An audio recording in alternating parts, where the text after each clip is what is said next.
Salut à toi, moi c'est Jabi Amara. Aujourd'hui, je vais te partager les actions prioritaires, les quatre grands blocs d'actions prioritaires d'un manager Lean. D'abord, comme présentation, moi je suis ingénieur des formations, précisément dans l'informatique. En parallèle, j'ai fait de l'exploration aussi dans d'autres domaines techniques qui m'intéresseraient peut-être, voilà, comme la gestion de projet, l'entrepreneuriat, le développement ou encore l'informatique de manière plus globale. Euh, oui, pour rentrer dans les sujets, euh, j'ai appris un modèle ou encore une matrice d'action de manager Lean suite à les lectures techniques durant mes explorations. En fait, le bloc est réparti de 1 à 4 niveaux, c'est-à-dire quelles sont les actions prioritaires pour un bon manager Lean. Voilà. Le Lean, c'est quelque chose qui a été élaboré, c'est Toyota ou encore. Il y avait des modèles de management taylorienne, c'est-à-dire que chacun est concentré dans sa zone d'activité. Et le Lean, c'est basé sur l'autonomie et sur l'amélioration continue. Voilà. Donc, c'est en quelque sorte la mise au contexte du sujet. Les priorités des lead managers, il y a en premier niveau, les premières priorités, c'est de voir sur le terrain. Voir sur le terrain. Ensuite, le deuxième, c'est de se challenger, c'est-à-dire de se lancer des défis et des défis ambitieux et réalisables, voilà, qui sont atteignables aussi, et de mettre des défis aussi à son équipe pour qu'elle sorte un peu dans leur zone de connaissances. En troisième niveau, il y a le développement d'une organisation forte, c'est-à-dire un esprit collaboratif. Ouais, c'est comme ça que je le vois. Ensuite, se transformer en un coach interne de son équipe, c'est-à-dire de se charger de remonter le moral de son équipe, parce que qui dit équipe dit compétence, dit savoir-faire, dit quelque chose dont on l'exploite, on le met en relation, on le met en confiance pour créer quelque chose, quoi. Ouais, ça, c'est ma conception de ces quatre niveaux qui de coacher ses équipes ou son équipe.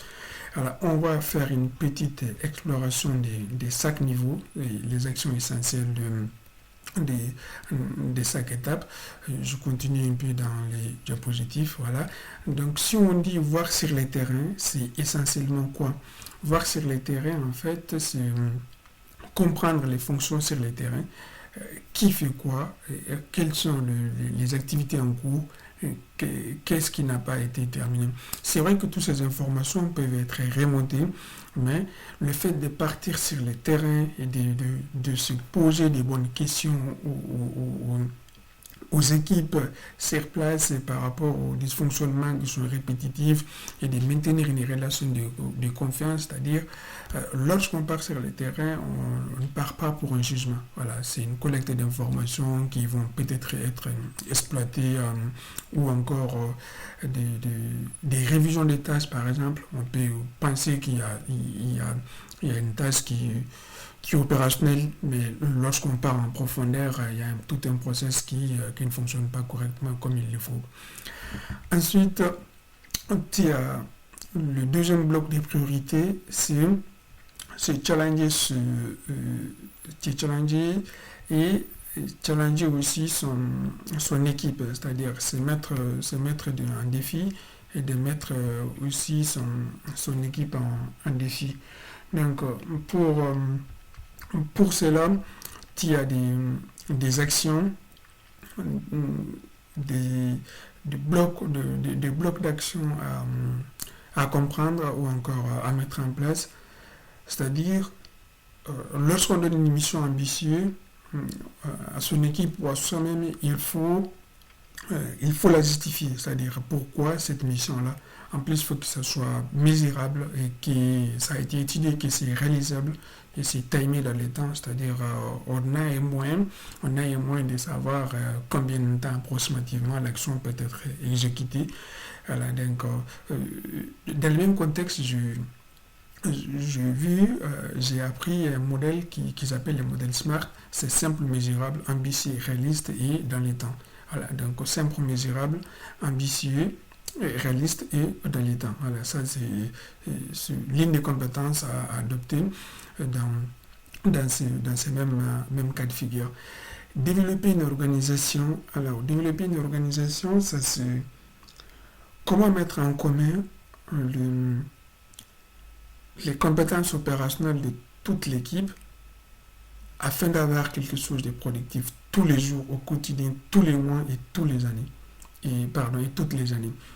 Donc, euh, c'est investir du temps dans la compétence, euh, investir des investissements financiers dans les matériels, d'optimisation d'outils et surtout la communication au sein de l'équipe, c'est-à-dire les partages de compétences, la polyvalence, même si c'est pas la polyvalence n'est pas du tout recommandée dans certaines cas de figure, mais développer une organisation, c'est d'être sûr que toute l'équipe ne se repose pas sur une compétence qui est maîtrisée qu'une ou par des personnes dont l'équipe handicap lorsque ces des personnes sont en vacances ou sont plus là ou voilà, ils ont changé de bloc ou de travail.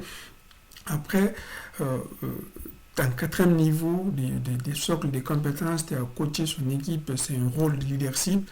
Il y a d'ailleurs un bon livre de leadership de Joko. Joko, c'est Joko Willink, c'est un ancien Navy slave américain qui parle des responsabilités, de la compétence et surtout des respects au sein de son équipe, d'encourager avec les questionnements, oser le feedback, donner du bon sens et montrer l'exemple. C'est-à-dire, l'expert ou encore les managers, c'est celui qui sait comment il marche. Voilà, donc c'est celui qui a la possibilité de dire il y a quelque chose qui ne va pas. Et à travers son expérience, ses analyses ou encore son expertise dans le domaine ou dans les sujets. Voilà. Donc c'est sans cesse de redonner les caps, c'est-à-dire de redéfinir la même chose, les motivations, tout l'accompagnement de son équipe. La différence entre un manager lead et un manager taylorien, c'est que manager taylorien, en fait, c'est un dirigeant et un manager lead, de ma compréhension, c'est un coach, quoi. C'est un accompagnateur de son équipe et aussi qui a de l'expertise dans le sujet, c'est-à-dire dans le domaine. Donc, ça, c'était les grandes lignes des compétences que j'ai apprises suite encore à une lecture. D'ailleurs, j'ai préparé coacher ces équipes. Désolé, je n'avais pas suivi les diapos. Je regardais quel est le tableau Excel, quoi. Voilà, où j'ai le feedback, les bonnes pratiques, montrer l'exemple. Ouais, tout ça, ça rentre dans coacher ses équipes, c'est-à-dire le rôle de leadership, quoi. J'ai préparé voilà, j'ai préparé une petite note de là où j'avais appris euh, ces informations-là. C'était suite à une lecture de lead management des deux professionnels dont j'oublie le nom, mais quand même c'est un très bon livre de lead management. Le nom c'est le lead management au cœur des services. Alors donc c'est deux bons professionnels qui ont évolué dans divers domaines et qui ont accepté, qui ont pris le plaisir de partager leur expérience, leurs principes de fonctionnement et c'est un très très bon livre. Voilà, donc je te dis à très bientôt pour une autre exploration de ce type dans l'informatique, dans la gestion de projet, dans l'entrepreneuriat. Peace.